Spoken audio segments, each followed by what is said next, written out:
নিশ্চয় গণতন্ত্ৰই আমাৰ মূল কথা।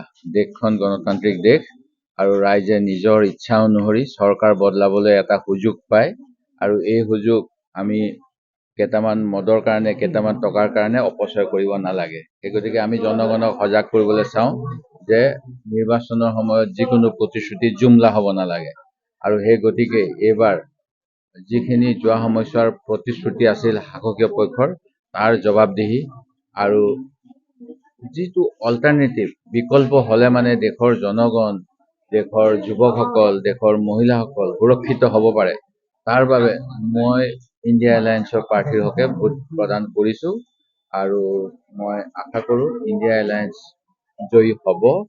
কাৰণ যোৱা সময়ছোৱাত যিবিলাক প্ৰতিশ্ৰুতি, উদাহৰণস্বৰূপে মই ক'ব বিচাৰিম অসমৰ জাতি মাটি ভেটি ৰক্ষা, অসমৰ অস্তিত্ব ৰক্ষা, বিদেশী নাগৰিকক অসমৰ পৰা বহিষ্কাৰ কৰা, নিবনুৱাসকলক নিয়োগৰ সুবিধা দিয়া, অত্যাৱশ্যকীয় সামগ্ৰীৰ মূল্য বৃদ্ধি ৰোধ কৰা, অথবা যিসকল আমাৰ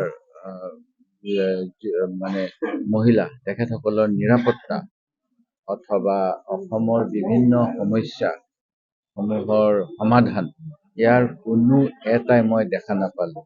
যিটো ভাল দিনৰ কথা আছিল, যোৱা 10 বছৰ অপেক্ষা কৰাৰ পিছত জনগণে কিন্তু ভাল দিন পোৱা নাই। কৃষকসকলৰ আজি পানীত হাঁহ নচৰা অৱস্থা, তেখেতসকলে যেনেধৰণেৰে কৃষি আগবঢ়াব লাগিছিল পৰা নাই। দেশৰ অৰ্থনীতিৰ বিষয়ে আমাৰ বিত্তমন্ত্ৰীৰ পত্নীয়ে যিখিনি কথা কৈছে সেই কথাখিনিও চাবলগীয়া। আৰু ধৰ্মৰ নামত উন্মাদনা ভাল নহয়। আমাৰ অসমীয়া জাতিটোৱে বিহু সকলোৱে পালন কৰোঁ, তাত আমাৰ ধৰ্মৰ কথা নাহে। সেই গতিকে এই গোটেইবিলাক চাই এটা মই পৰিৱৰ্তন বা অসমৰ ৰাইজে পৰিত্ৰাণ বিচাৰিব বুলি দৃঢ় বিশ্বাস।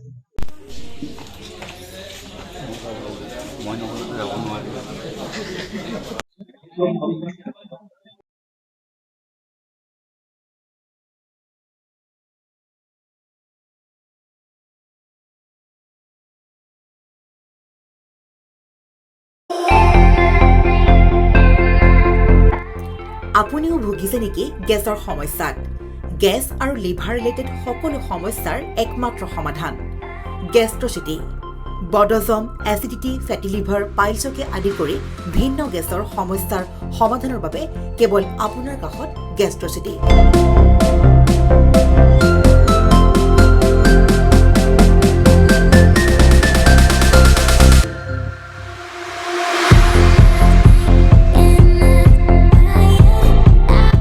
ভিজিট কৰক গেষ্ট্ৰচিটি, গুৱাহাটী, হাতীগাঁও চাৰিআলি। যোগাযোগ নম্বৰ 7577999909।